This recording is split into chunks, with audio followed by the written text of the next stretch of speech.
अब समीकरण नंबर बच्चों हम दो देख रहे हैं। दो समीकरण है, 3x + 4y = 10 एक, और दूसरा 2x + 2y = 2। ये आपका दो समीकरण है। इससे भी हमने किस विधि से करना है, हमने आपका विलोपन विधि से करना है। तो इसमें भी क्या देख रहे हैं, इसका गुणांक 4 है, इसका 2 है, तो इक्वेशन 2 को हम 2 से गुणा कर लेंगे। तो इक्वेशन 2 को 2 से गुणा करके इन दोनों समीकरणों को जोड़ने पर, ठीक है, जोड़ दिया, 2 से गुणा करी। इक्वेशन 1 को तो ज्यों का त्यों लिख लिया, इक्वेशन 2 को 2 से गुणा करी, तो ये 4 आपका 4 हो गए, 2 की जगह पर। और जोड़ने पर देखो 4 और 4 आपका प्लस माइनस है, तो क्रॉस हो गए, यहाँ विलुप्त हो गए ये पद। अब 3 और 4 ये हो गया आपका 7x, और ये हो गया 14। तो x बराबर निकाला, तो ये 7 RHS में गया, तो आपका यहाँ बट्टे में चला गया, तो इससे क्रॉस किया 7 से, तो x = 2 निकल गया, ठीक है। अब क्या किया, अब इसका x का मान हमने इक्वेशन 1 में रख दिया। इक्वेशन 1 थी 3x + 4y = 10 थी। 3x की जगह पे इसका मान रख देना है 2, तो 3 × 2 हो गया, और + 4y = 10, ये आपका ज्यों का त्यों बना रहा। 4y यहाँ रहा, ये 3 × 2 ये हो गया 6, ये 6 RHS में चला गया, RHS में जाके आपका ऋणात्मक हो गया, और इस 10 में से गया आपका 6, तो यहाँ 4 बच गया, 4y = 4, देन एक y का मान 1 ही आएगा, ठीक है। 4 से 4 कट गया, एक कम बार, और ये आ गया आपका y = 1। तो x = 2 एंड y = 1 इक्वेशन का हल हो गया। ये आपका विलोपन विधि से, ठीक है। और एक विधि और प्रतिस्थापन, वो आपने करनी है होमवर्क में इसे ही, क्योंकि 3.3 में हम पहले से उसे देख चुके हैं।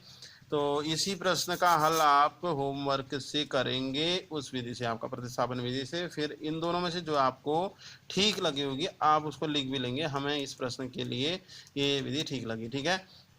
अब इक्वेशन नंबर 3 को देख रहे हैं। इक्वेशन नंबर 3 में भी दो इक्वेशन हैं, 3x + 5y = 4, और ये दूसरी इक्वेशन है आपका। तो इसमें क्या देख रहे हैं, इसका गुणांक 9 है, इसका 3 है, तो 3 को हमने क्या बनाना है, 9 बनाना है। तो इक्वेशन 1 को 3 से गुणा करके इक्वेशन 2 में से 1 को घटाने पर, ठीक है, ये इक्वेशन 2 को लिख लिया सबसे पहले तो यहाँ पर, ठीक है। अब इक्वेशन 1 को 3 से गुणा करके लिख लिया, ठीक है। अब क्या करने पर लिखा है, अब घटाने पर लिखा है। तो इसमें क्या होता है, सारे जिस समीकरण को हम क्या कर रहे होंगे, हम घटा रहे होंगे, उस समीकरण के जो वो है आपका क्या है, जो इसके आपका चिन्ह है वो चेंज हो जाते हैं। तो यहाँ पर प्लस था, ये हो गया माइनस, यहाँ पे क्या था, पहले माइनस था, अब हो गया प्लस, यहाँ प्लस था, यहाँ माइनस हो गया, ठीक है।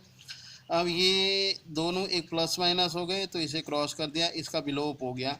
अब यहाँ प्लस में से 2 घट गया, 2 माइनस का है, तो इस 15 में से 2 घटे, तो ये 13y आ गया। और इस 12 में से 7 घटे, तो 5 आ गया। 5 किसका आया, 5 माइनस का आया, है ना।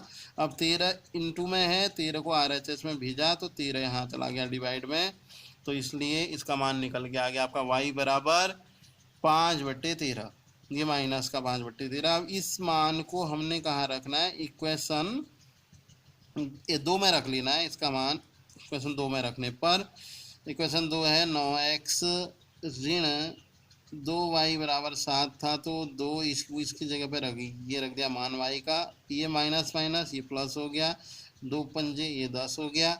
इसको उधर भेजा RHS में गया, तो यहाँ 7 के पीछे आ गया और ऋणात्मक हो गया। अब इनका लॉस ऑफ ऑल लेके 81/13 आ गया। अब इधर का जो 9 है ना बेटा, 9 RHS में जाना है, तो यहाँ नीचे डिवाइड में जाना है, 13 के साथ चला गया। 9 से 81 को काट दिया, 9 से 9 बार कट गया, तो 9/13 आ गया। हल निकल गया बच्चों, x = 9/13, और इसका मान आपका ये आ गया, आपका y = ऋण के 5/13। ये हल ये आपका था विलोपन विधि से है, और इसे भी आप प्रतिस्थापन से होमवर्क में करेंगे। इसी अब इस पहले प्रश्न में एक पार्ट और बच रहा है, इसका फोर्थ पार्ट आपने होमवर्क से ही करना है, ठीक है। ये विलोपन से भी करना है और प्रतिस्थापन से भी करना है।